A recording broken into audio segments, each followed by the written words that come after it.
11th 12th சென்னையில் படிக்கும் போது தான் மனோஜ்குமார் லவ் பண்ணேன்.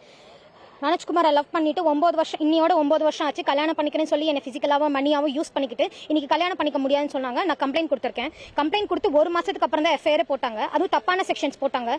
அது சரி பண்றதுக்கே எனக்கு 10-15 நாள் ஆச்சு. எஃப்ஐஆர் போட்டு கோர்ட்லையும் சப்மிட் பண்ணல, அரெஸ்ட்டும் பண்ணல. எஸ்பி சாரே வந்து அவங்களை அரெஸ்ட் பண்ணக்கூடாதுன்னு சொல்லி எங்களுக்கு ஆர்டர், எங்களால் அரெஸ்ட் பண்ண முடியாதுன்னு போலீஸ் என்கிட்ட சொல்லிச்சு. நான் அதுக்கப்புறம் டிஐஜி ஆஃபீஸ் வரைக்கும் போய் இன்னைக்கு பெயில் அவங்களுக்கு கிராண்ட் பண்ணக்கூடாது சார், எனக்கு ஹெல்ப் பண்ணுங்க, நியாயத்துக்கு உண்மையை சொல்லுங்கன்னு தான் சொன்னேன். ஆனால் இன்னைக்கு நேற்று அவனுக்கு பெயில் கிராண்ட் ஆயிடுச்சு. அவனுக்கு பெயில் கிராண்ட் ஆயிருக்கிற 69 BNS சொல்லாம தான் பெயில் கிராண்ட் ஆயிருக்கு. 69 BNS வந்து ஒரு நான் பெயிலபிள் அஃபென்ஸ். அதுக்கு எப்படி சார் பெயில் கிராண்ட் ஆயிருக்கும்? இன்ன வரைக்கும் எனக்கு போலீஸ் எந்த உதவியும் பண்ணல, எந்த ஆக்ஷனும் எடுக்கல. எனக்கு அவங்க மேல ஆக்ஷன் எடுக்கணும்.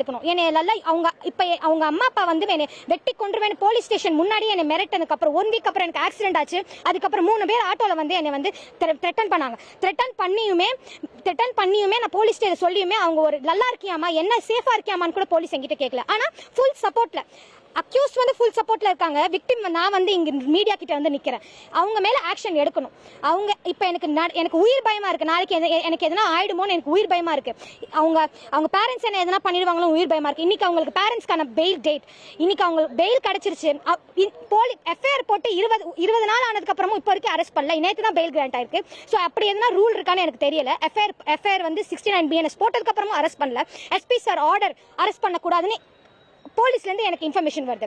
சோ இது AWPS சூலூர் போலீஸ் ஸ்டேஷன். அவங்க அப்பா ஹெல்த் இன்ஸ்பெக்டர். அவங்க வந்து பயங்கரமா போலீஸை இன்ஃப்ளூயன்ஸ் பண்ணதுனால.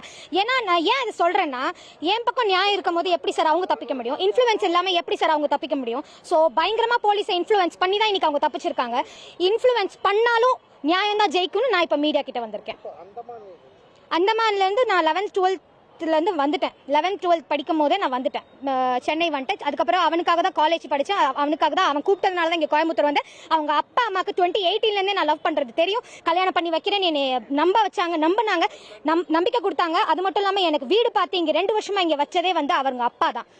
ஸோ மொத்த ஃபேமிலியும் தான் என்னை சீட் பண்ணியிருக்காங்க.